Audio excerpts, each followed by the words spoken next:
మా వీడియో మొత్తం చూడండి, ఫాలో కండి, గంట కొట్టండి.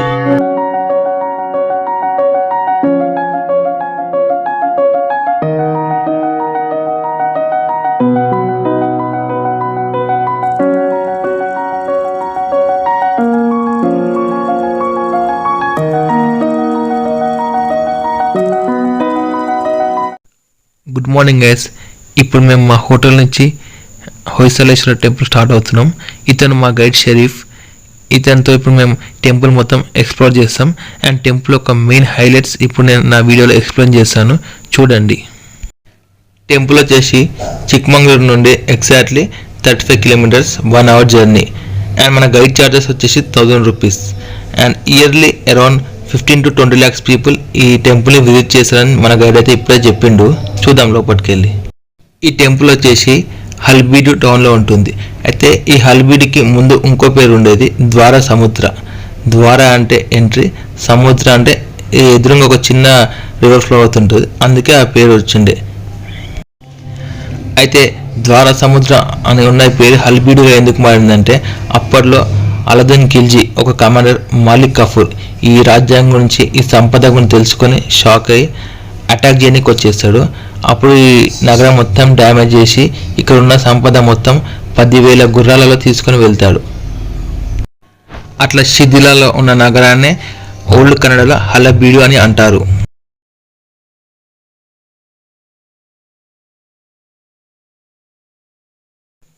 ఇప్పుడు మనం టెంపుల్ ఎంట్రీ దగ్గర ఉన్నాం, లోపలికి వెళ్తున్నాం. అయితే ఇక్కడ టెంపుల్ చూస్తే కింద ఒకటే ప్లాట్ఫామ్ ఉంటుంది. ఒక్క ప్లాట్ఫామ్ పై 2 టెంపుల్స్ ఉంటాయి, ఒకటి రాజు కోసం, ఒకటి రాణి కోసం. హొయసలేశ్వర, శాంతాలేశ్వర. ఇప్పుడు మనం లోపలికి వెళ్ళి చూద్దాం. ఇంకా అయితే మనకు సేమ్ ఇట్లాంటి టైప్ ఆఫ్ టెంపుల్ మనకు మైసూర్ దగ్గర సోమనాథ్పుర అండ్ బెల్లూరులో కనిపిస్తుంది. ఈ టెంపుల్స్ ఇంటర్లాకింగ్ సిస్టమ్తో కట్టారు. అంటే ఈ టెంపుల్ మనం డిస్మాంటిల్ చేసి మళ్ళీ ఇప్పుడు తీసి కట్టవచ్చు. అట్లాంటి టెక్నాలజీ యూజ్ చేసారు మన వాళ్ళు అప్పట్లో.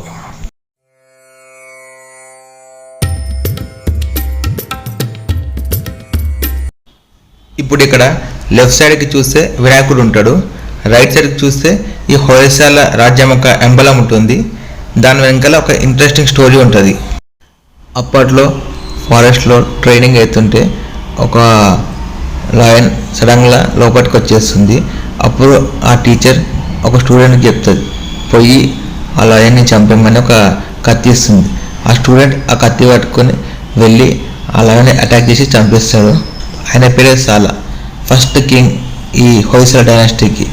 మీకు ఆ ఎంబలం చూస్తే పైన కత్తి పట్టుకొని ఉంటాడు, కింద లయన్ ఉంటుంది.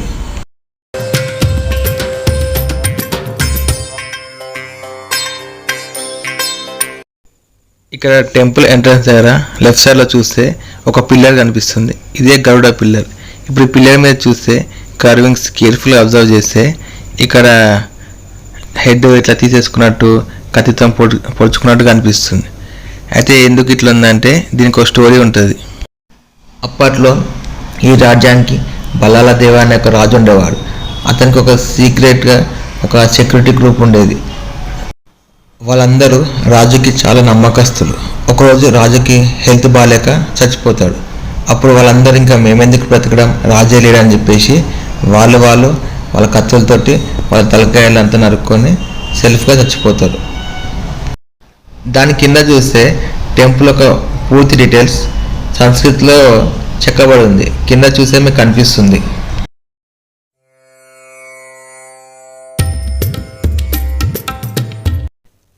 ఇప్పుడు మనం టెంపుల్ మెయిన్ ఎంట్రన్స్ దగ్గర ఉన్నాం. ఇక్కడ చూస్తే మీకు 2 బ్యూటిఫుల్ స్టాచ్యూస్ కనిపిస్తున్నాయి. ఇది మన శివునికి ద్వారపాలకులు శృంగేశ్వర్, భృంగేశ్వర్. ఆల్సో ఎగ్జాక్ట్లీ వాటిపైన చూసుకుంటే ఒక మంచి కర్వింగ్స్ కనిపిస్తాయి, యాలి అన్నమాట. ఈ యాలి ఆర్ మకర అంటే ఏందో ముందు వీడియోలో డిస్కస్ చేద్దాం. ఇక్కడ మీరు చూసే పైన స్కల్ కనిపిస్తుంది కదా, ఇక్కడ ఇటు నుంచి ఎటు సైడ్ అయినా ఇట్లా స్టిక్ పాస్ చేస్తే పాస్ అవుతుంది. అంత మైన్యూట్గా వీటిని తయారు చేసారు. మరి ఏ టెక్నాలజీ యూజ్ చేసి తయారు చేసారో ఇంకా తెలియదు. అండ్ ఆల్సో ఇక్కడ మీకు ఇట్లా జెవిల్స్ కనిపిస్తున్నాయి కదా, ఆ జెవిల్స్ మధ్యలో కూడా గ్యాప్ ఉంటుంది, స్టిక్ పెడితే పాస్ అవుతుంది. ఇక్కడ పైన మీకు స్టోన్ లాగా కనిపిస్తుందిగా, దీని పేరు శిలా బాలిక. శిలా అంటే స్టోన్, బాలిక అంటే లేడీ. సో దీని స్పెషాలిటీ ఏంటంటే ఇది వచ్చేసి దీని వాల్యూ వర్త్ క్రోర్స్లో ఉంటుంది. ప్రజెంట్గా ఇట్లాంటివన్నీ మీరు చూడాలనుకుంటే లండన్లో క్వీన్ విక్టోరియా మ్యూజియంలో చూడొచ్చు. వాళ్ళంతా ఇక్కడి నుంచి దొంగతనం చేసి అక్కడ బ్రిటిష్ రూలింగ్ టైంలో అక్కడ పెట్టేసుకున్నారు. మనం టెంపుల్లో ఒకట ఎగ్జాక్ట్ మన శివలింగం ఆపోజిట్లో చూస్తే ఒక ప్లాట్ఫామ్ కనిపిస్తుంది. అయితే ఆ ప్లాట్ఫామ్ పైన అప్పట్లో క్వీన్ శాంతాల డ్యాన్స్ చేస్తుండే. తనకి క్లాసికల్ డ్యాన్స్ అంటే చాలా ఇష్టం. అక్కడ పైన లైట్ కొడుతుంది కదా, అక్కడ ఏంటంటే టెంపుల్ ఒక మొత్తం ఇంపార్టెంట్ డీటెయిల్స్ అన్నీ ఉంటాయి. ఆ సంస్కృతిలో ఉంటుంది. అండ్ కింద ఉన్నది కదా, ఆ దేవుని గారి స్క్రిప్ట్ కన్నడలో ఉంటుంది, ఓల్డ్ కన్నడ. సో మనకి ఇక్కడ షిమోగాలో ఒక స్పేస్ ఉంటుంది, స్పెషల్ ప్లేస్. అక్కడ ఏంటంటే ఆ విలేజ్ మొత్తం అందరికీ సంస్కృతి వస్తుంది. ఆ విలేజ్ పేరు వచ్చేసి మత్తూర్. మన సంస్కృతి నేర్చుకోవాలన్నా, మన రియల్ హిస్టరీ తెలుసుకోవాలనుకుంటే మనం అక్కడ వెళ్ళి సంస్కృతి నేర్చుకొని చేయొచ్చు, ఇంట్రెస్ట్ ఉంటే. మన వాళ్ళు ఇప్పుడు పెళ్ళిళ్ళలో చౌకట్స్ అనేది స్పెషల్గా చైన్స్ డిజైన్ చేసి చేయించుకుంటున్నారు. సో మీరు వెంకల విగ్రహంలో గమనిస్తే ఆ విగ్రహంకి already long chain, short chain, చౌకట్ స్టెప్ ఎప్పుడో ఉన్నాయి. సో అప్పట్లోనే మన వాళ్ళు ఇవన్నీ వేసుకుంటుండే, మనకు తెలియదు కానీ. సో మన ఇండియాలో ఉన్న జ్యువెలరీ షాప్స్ మొత్తం ఇక్కడికి వచ్చి ఇట్లాంటి డిజైన్ చూసి కాపీ కొడతారు. ఇక్కడ మీరు ఈ పిల్లర్ అబ్జర్వ్ చేస్తే ఎంత స్మూత్ ఫినిషింగ్ ఉందో చూస్తేనే కనిపిస్తుంది. అండ్ ఆల్సో ఈ పిల్లర్ వచ్చేసి 5 డిఫరెంట్ పార్ట్స్, ఇవన్నీ ఇంటర్లాకింగ్ సిస్టమ్తో కనెక్ట్ చేసి ఉన్నాయి. సో ఇంత స్మూత్గా ఫినిష్ చేయడం అయితే హ్యాండ్స్తో పాసిబుల్ కాదు. కానీ ఎట్లాంటి మెషిన్స్ యూజ్ చేసారో మన ఏఎస్ఐ టీం వాళ్ళు చాలా టైమ్స్ కనుక్కోదాం ట్రై చేశారు, కానీ కనుక్కోలేకపోయారు. ఇందాక మనం డిస్కస్ చేసాక శిలా బాలిక అనే విగ్రహాలు ఉండేవని, అవి అప్పట్లో అక్కడ ఉండేవి, బ్రిటిష్ వాళ్ళు ఎత్తుకోపోయారు. ఇప్పుడు అక్కడ ఎంటీగా ఉంది, పైన హోల్స్ కనిపిస్తున్నాయి కదా. టెంపుల్కి వచ్చేసి అయితే 3 ఎంట్రీస్ ఉన్నాయి. వెనకాల చూసేది నార్త్ ఎంట్రీ, ఇక్కడ చూసేది ఈస్ట్ ఎంట్రీ, అండ్ సైడ్ చూసేది సౌత్ ఎంట్రీ. ఇప్పుడు మనం సౌత్ ఎంట్రీ నుంచి బయటికి వెళ్తున్నాం. మీరు ఒకటి నోటీస్ చేసి ఉంటే టెంపుల్కి మనం ఎటు సైడ్ నుంచి వెళ్ళినా సేమ్ ఉంటుంది, north entry or south entry. And also ఇక్కడ ఒకప్పుడు కాస్ట్లీ విగ్రహాలు ఉండేయంట బ్రిటిష్ వాళ్ళు ఎత్తుకోకముందు. నేను ఇప్పుడు టెంపుల్ బేస్ ఉన్నాను. ఈ ప్లాట్ఫామ్ హైట్ చూసినట్టయితే నాకంట హైట్లో ఉంది. సో ఇంత హైట్లో ప్లాట్ఫామ్ ఎందుకు కట్టిరు? మనకి న్యాచురల్ డిసాస్టర్స్, అర్త్క్వేక్స్ కానీ ఫ్లడ్స్ కానీ వచ్చినప్పుడు టెంపుల్ ఏం డ్యామేజ్ కాకుండా ఉండాలని ఈ హైట్లో కట్టిరు. అండ్ ఆల్సో మనం పైకి డ్రోన్ ఎగరేసి చూస్తే టెంపుల్ ఆకారం వచ్చేసి స్టార్ షేప్లో ఉంటుంది. మరి ఎందుకు స్పెసిఫిక్గా స్టార్ షేపే చూస్ చేసుకున్నారు? ఎందుకంటే as per geometric calculations star షేప్లో మిడిల్లో చాలా స్పేషియస్గా ఉంటుంది. సో ఆర్కిటెక్ట్స్కి గుడి కట్టడానికి చాలా సులువుగా ఉంటుంది. ఇప్పుడు మనం టెంపుల్ యొక్క అవుటర్ ఆర్కిటెక్చర్ లోతుగా చూద్దాం. కింద చూస్తే మీకు ఏనుగులు కనిపిస్తున్నాయి. అయితే ఈ ఏనుగుల స్పెషాలిటీ ఏంటంటే ఒక్కొక్క ఏనుగు ఒక్కొక్క రకంగా ఉంటుంది. ఒకటి లావుగా, ఒకటి సన్నగా, ఒకటి నీట్గా అలంకరించి ఇట్లా ఉంటుంది. అండ్ ఆల్సో ఇవి ఎగ్జాక్ట్లీ 1 to 4 8 ఏనుగులు ఉంటాయి. ఎందుకు ఎగ్జాక్ట్లీ 1 to 4 8 ఉంటాయి అంటే 1 + 1 2, 2 + 2 4, 4 + 4 8. సో అట్లా వాళ్ళ విధంగా క్యాలిక్యులేట్ చేసి అన్ని ఏనుగులు పెట్టారు గుడి చుట్టూ. ఇప్పుడు మీరు పైన చూస్తే ఇది వచ్చేసి మన హోయసలి రాజ్యం యొక్క ఎంబలం. అండ్ పైన డిజైన్ ఉంది. ఆ పైన వచ్చేసి మనకు హార్సెస్ దానిపై రైడింగ్ చేసే సైనికులు కనిపిస్తారు. ఆ పైన నార్మల్ డిజైన్స్ ఉన్నాయి. ఇప్పుడంటే మనం టీవీలో, ఓటీటీలో రామాయణం, మహాభారతం కావాలంటే పెట్టుకొని చూస్తాం. మన అప్పట్లో 1000 years బ్యాక్ ఆ టెక్నాలజీ లేదు. మరి మన వాళ్ళకి స్టోరీ ఎట్లా తెలియాలని చెప్పి మన రాజులు ఈ విధంగా గుడి చుట్టూ రామాయణ మహాభారతం చెక్కిపిస్తారు. సో ఒక చిన్న స్టోరీ చెప్తాను ఇక్కడ చూడండి. ఇది మన చిన్నప్పుడు చూసింది. ఒకసారి దేవుళ్ళు ఉంటారు, ఒకసారి రాక్షసులు ఉంటారు. వాళ్ళు అమృతం కోసం చిలుకుతూ ఉంటారు పామును పట్టుకొని. ఇప్పుడు నెక్స్ట్ చూసేది చూడడానికి చిన్నగా ఉంటుంది కానీ మైండ్ బ్లోయింగ్ కాన్సెప్ట్ ఉంటుంది దాంట్లో. ఇక్కడ గమనిస్తే ఇక్కడ ఒక సేజ్ ఋషి తపస్సు చేస్తుండు. అయితే అప్పట్లో ఋషులు తపస్సు చేసినాక లైట్ ఆల్కహాల్ కానీ చెరాస్ కానీ తీసుకుంటుండే. అండ్ ఆ పక్కన మీకు ఒక కళ్ళు చెట్టు కనిపిస్తుంది కదా. అండ్ ఆ కళ్ళు చెట్టు కింద చూస్తే ఒక కుండ కనిపిస్తుంది. ఆ కుండలో కళ్ళు ఉంటుంది. ఒక కాకి వచ్చి ఆ కళ్ళు తాగాలని చూస్తుంది, తాగుతుంది కళ్ళుని. కానీ అది లిమిట్ కంటే ఎక్కువ తాగుతుంది కళ్ళుని. సో ఆ కాకిని చూస్తే ఇప్పుడు పాము లెక్క మారుతుంది. పాము అంటే తెలుసుగా విషయం ఉంటుంది, డేంజరస్. దీన్ని బట్టి మీకు ఏమర్థమైంది? ఆల్కహాల్ అనేది లిమిట్ కంటే ఎక్కువ తీసుకుంటే డేంజరస్. ఇప్పుడు మనం చాలామంది చూస్తాం కదా, ఆల్కహాల్ ఎక్కువ తాగి లివర్ కిడ్నీస్ డ్యామేజ్ అయి ఉంటారు. ఇప్పుడు మీరు చూసేదాన్ని మకర అంటారు, యాలి అంటారు, శార్దుల్లా అంటారు. ఇది మన మెయిన్ కర్ణాటకలో ఉన్న టెంపుల్స్లో కనిపిస్తుంది. అయితే ఇది ఒక ఇమాజినరీ యానిమల్, రియల్ వరల్డ్లో ఉండదు. ఇది ఒక 7 యానిమల్స్ కాంబినేషన్లో ఉంటుంది.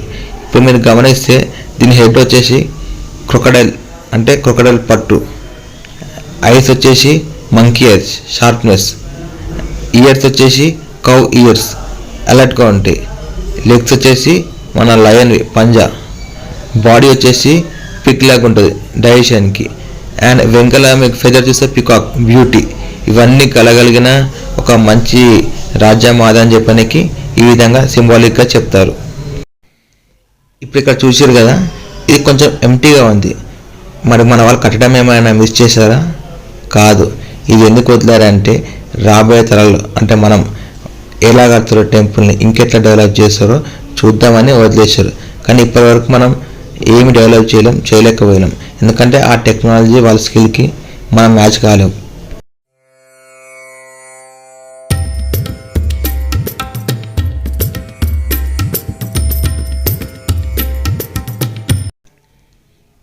ఇప్పుడు మీరు చూసే Nandi 7th biggest Nandi of India మన లేపాక్షిలో ఉంటుంది. నా వీడియోలో ఆల్రెడీ చూస్తే మీకు కనిపిస్తుంది. అండ్ ఈ నందిని చూస్తే మీరు చాలా స్పెషల్గా డిజైన్ అయి ఉంది. అండ్ చూడండి ఎంత స్మూత్గా ఉందో. అండ్ అలంకరణ చూడండి, జెవిల్స్, గంట ఇవన్నీ నీట్గా అలంకరించి ఉన్నాయి. ఇది ఎందుకు ఇంత నీట్గా అలంకరించి ఉన్నాయంటే ఇది రాణి ఒక టెంపుల్ ఎదురుగా ఉంటుంది, అందుకే.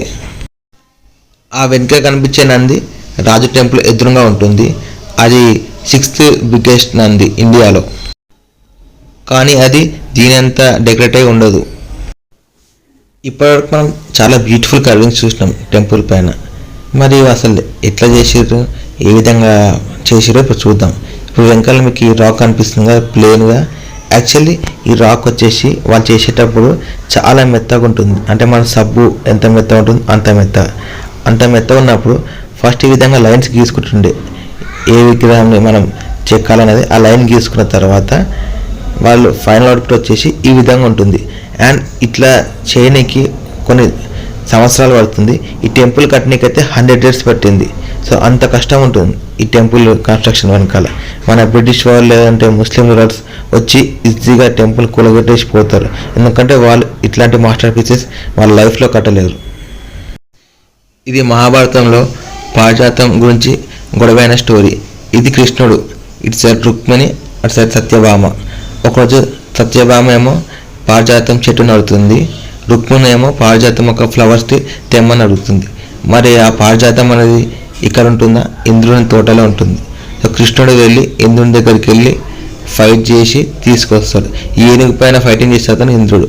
ఫైటింగ్ తర్వాత చెట్టుని తీసుకొచ్చినాక మరి ఇద్దరికి సమానంగా ఇవ్వాలి కదా కృష్ణుడు.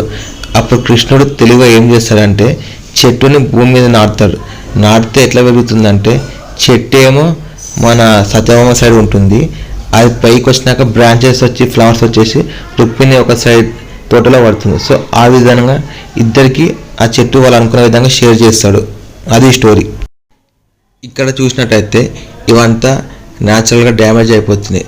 సో ఈ డ్యామేజ్ కాకుండా ఉండడానికి మన ఏఎస్ఐ టీం వాళ్ళు ప్రజెంట్గా అయితే కెమికల్ ట్రీట్మెంట్ ఇస్తున్నారు. పక్కన రైట్ సైడ్లో ఒక మ్యూజియం ఉంటుంది, అందులో ఇవన్నీ జాగ్రత్తగా ప్రిజర్వ్ చేసి ఉంటాయి. మనకు కావాలంటే టికెట్ కొనుక్కొని పోయి చూడొచ్చు. ఇది మనం ఇందాక డిస్కస్ చేసిన రాజు టెంపుల్ యొక్క ఎదురుగా ఉన్న నంది. ఇది అంత హైలీ డెకరేట్ అయ్యలేదు, కానీ 6th biggest Nandi of India. ఇది మహాభారతంలో పాండవులు కౌరవులు మధ్య జరిగిన యుద్ధం ఎపిసోడ్. ఇక్కడ మొత్తం చూస్తే అర్థమవుతుంది.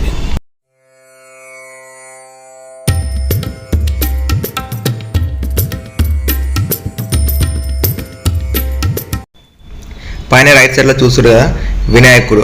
అయితే వినాయకుడు కాళ్ళ కింద అబ్జర్వ్ చేస్తే ఎలుక ఉంటుంది. ఎలుక వినాయకుని బరువు తట్టుకోలేక భూమిలోకి వెళ్తున్నట్టు అట్లా బెండే ఉంటుంది. ఇది మన చెక్కిన శిల్పి యొక్క ఇమాజినేషన్. అండ్ పక్కన చూసుకుంటే వినాయకుడి తమ్ముడు కార్తికేయ నెమలిపై ఉంటాడు. ఇక్కడ పైన చూసినట్టయితే మన ముగ్గురు దేవుళ్ళు కనిపిస్తున్నారు. బ్రహ్మ, విష్ణు, శివుడు. Brahma creator, Vishnu operator, Shiva destroyer, GOD god. ఇది అర్జునుడు ద్రౌపది కోసం స్వయంవరంకి వెళ్ళినప్పుడు అయ్యే పోటీ. ఇది మొత్తం టెంపుల్లోనే చెప్పుకోదగిన మాస్టర్ పీస్. ఇక్కడ చూస్తే మీకు కృష్ణుడు గోవర్ధన పర్వతాన్ని ఎత్తుతుంటాడు. కింద చూస్తే మీకు ఆవులు, పక్కన కృష్ణుని ఫ్రెండ్స్, పైన చెట్ల పైన మంకీ, మళ్ళీ ఒక వేటగాడు జింకని హంటింగ్ చేస్తున్నాడు. ఇవన్నీ కనిపిస్తుంది. చాలా లైవ్లీగా ఉంటుంది ఇది చూస్తే. ఇక్కడ చూస్తే 3 మెంబర్స్కి 4 legs మాత్రమే ఉన్నాయి. అది వాళ్ళ లెవెల్ ఆఫ్ క్రియేటివిటీ. ఇది టెంపుల్ యొక్క రెండో మాస్టర్ పీస్. ఇక్కడ మీరు చూసినట్లయితే శివుడు కోపంతో డ్యాన్స్ చేస్తుండు, పక్కన డమరుకం వాయిస్తున్నారు. అయితే డ్యాన్స్ ఎక్కడ చేస్తుండు? ఒక ఏనుగు కడుపు లోపలికి వెళ్ళి డ్యాన్స్ చేస్తున్నాడు. ఇక్కడ మీకు ఒక ఏనుగు కనిపిస్తుంది, మిడిల్లో బాడీ లోపల శివుడు ఉన్నాడు, పైన ఇంకా 2 కాళ్ళు కనిపిస్తున్నాయి. అయితే శివుడు ఇట్లా గోర్లు ఆ ఏనుగు లోపల నుంచి బయటకు వస్తే ఒకసారి కేర్ఫుల్ అబ్జర్వ్ చేయండి పైన. ఇక్కడ మీరు చూసినట్టయితే ఒక అబ్బాయి గాడిద ఫేస్ ఉన్న అమ్మాయితో మాట్లాడుతుంటాడు ప్రేమగా. దీని అర్థం ఏంటంటే వయసులో ఉన్నప్పుడు అబ్బాయిలకి అమ్మాయి ఎంత గలీజున్నా సరే అందంగా కనిపిస్తుంది. ఇది మన విష్ణు వరాహమూర్తి ఆకారంలో ఒక రాక్షసుని చంపుతుంటే కింద కళ్ళు బయటకు వచ్చినాయి ఆ పాదం ప్రెజర్కి. ఇది ఆపడానికి పక్క నుంచి ఇంకో రాక్షసుడు వస్తే విష్ణు తన అస్త్రంతో అతని పేగులు బయటకు తీస్తాడు, కనిపిస్తుంది. ఇది లక్ష్మీ నరసింహస్వామి అవతారం. ఈ అవతారంలో విష్ణువు రాక్షసుని చంపేస్తుంటాడు. ఇక్కడ లెఫ్ట్ సైడ్లో చూసినట్టయితే కోపంతో ఆ రాక్షసుని కళ్ళు బయటికి పీకేస్తాడు, గోర్లతోటి క్లియర్గా కనిపిస్తుంటుంది.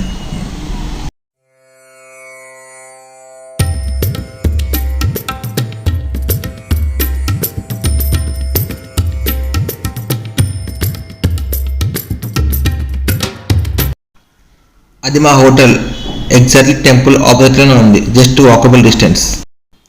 ఇది మన రామాయణంలోని వాలి సుగ్రీవుడికి జరిగిన యుద్ధం. ఇక్కడ వెనక నుండి రాముడు యారో వేస్తాడు, చెట్లను దాటుతూ వచ్చి వాళ్ళని చంపేస్తుంది. మరి రాముడు అంతటి వాడు ఎందుకు అట్లా దొంగతనంగా వెనక నుంచి యారో వేసిందంటే వాలికి ఒక వరం ఉంటుంది, తన ఎదురుగా ఎవరు ఫైట్ చేసినా అతనిలోని సగం బలం వాలికి వచ్చేస్తుంది, అందుకే ఇట్లా చేసిర్రు. ఇక్కడ పక్కన బ్యాండ్ కొడుతుంటే అందంగా డ్యాన్స్ చేసే అమ్మాయి ఎవరో కాదు, మన హోయసల రాజ్యం ఒక రాణి శాంతాల. ఇక్కడ సైడ్ చూస్తే మీకు ఒక అతను ఫారినర్ లెక్క డ్రెస్ వేసుకున్నాడు. అతను ఎవరో కాదు, అప్పట్లో ఋషులు ఆ విధంగా తయారై ఉండేవాళ్ళంట.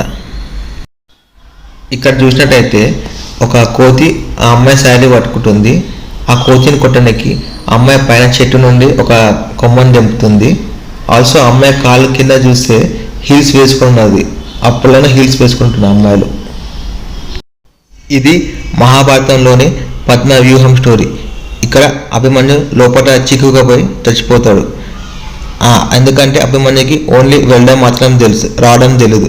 ఆ వెళ్ళడం కూడా ఎట్లా తెలుసు అంటే వాళ్ళ మమ్మీ మీద కడుపులో ఉన్నప్పుడు కృష్ణుడు చెప్తుంటే విని నేర్చుకుంటాడు.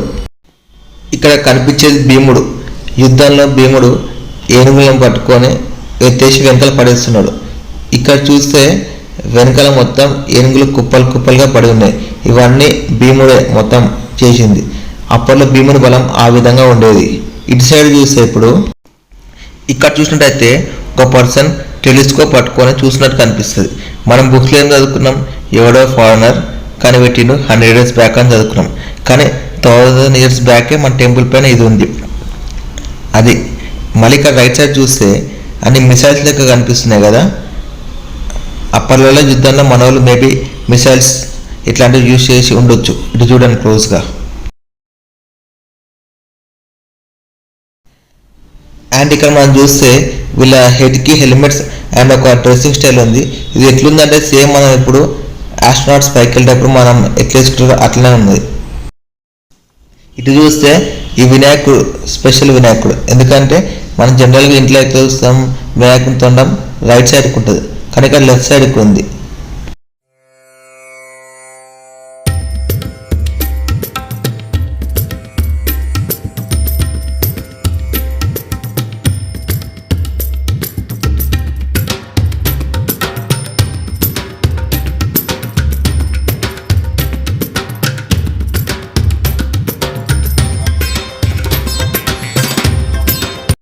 మేము మా రెస్టారెంట్కి వచ్చేసినాం. ఇప్పుడు మేము మా బ్రేక్ఫాస్ట్ తినేసి ఇంకా బెంగళూరుకి స్టార్ట్ అయిపోతాం. Bye bye guys.